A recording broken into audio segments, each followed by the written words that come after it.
kalian lihat orang yang bener-bener gak bisa keluar rumah.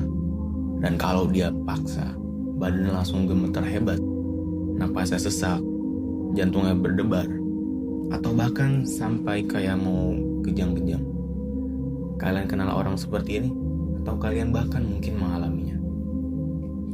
Biasanya kita bakal langsung bilang, wah kasihan banget, dia pasti punya trauma masa lalu yang berat. Tapi gimana kalau ada statement yang bilang bahwa trauma itu gak ada dan itu hanya ciptaan orang tersebut? Statement gila ini bukan omong kosong doang, tapi ini adalah inti dari buku Berani Tidak Disukai, sebuah buku self-improvement dari Jepang yang masih bestseller sampai sekarang. Di dalamnya ada dialog antara seorang pemuda yang hidupnya berantakan dan seorang filsuf penganut psikologi Adlerian. Di video ini kita bakal ngebahas kenapa Alfred Adler, tokoh psikologi yang dulunya kolega Sigmund Freud, berani bilang kalau trauma itu cuma alat yang kita buat-buat, bukan sebuah sebab atas tragedi masa lalu. Selamat menonton. Buku ini memiliki format yang unik, menggunakan format tanya jawab antara seorang pemuda dan filsuf, membuat kita merasa hadir di tengah perdebatan ini.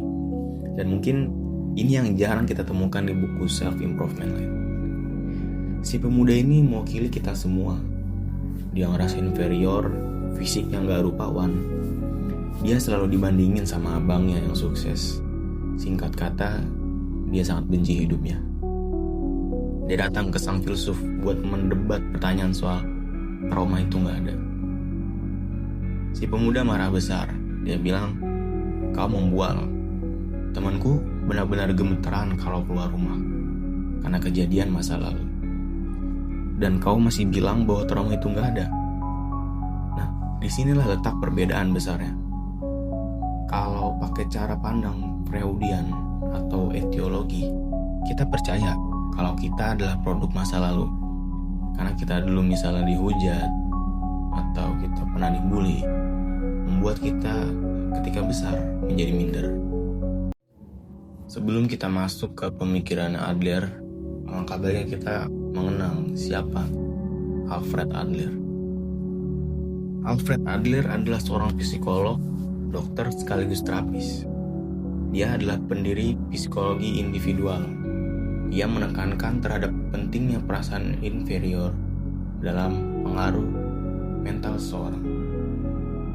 Alfred Adler menganggap manusia adalah individu utuh, bukan seperangkat elemen.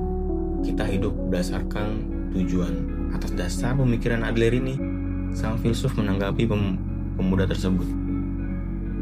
Temanmu itu gemetar ketika dia keluar rumah, bukan karena trauma masa lalu, tapi dia gemetar supaya dia punya alasan buat tetap di kamar. Terdengar jahat? Coba pikir lagi. Dengan tetap di kamar, dia dapat keuntungan. Dia dapat perhatian penuh dari ibunya. Dia gak perlu capek-capek bersaing di luar, dan dia gak perlu takut gagal.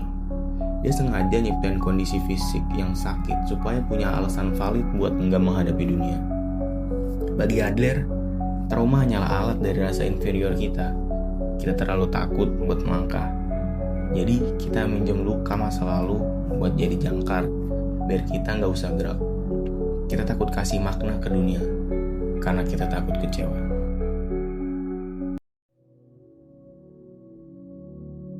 Si pemuda makin emosi. Dia bilang, kalau emang gitu, dunia ini gak punya makna. Semuanya hanya akal-akalan kita doang. Sang filsuf cuma senyum dan bilang, ya, kau benar. Dunia memang gak punya makna objektif. Maka dari itu, kaulah yang punya otoritas buat nyiptain makna itu. Buku ini menegaskan bahwa kita bukanlah masa lalu kita.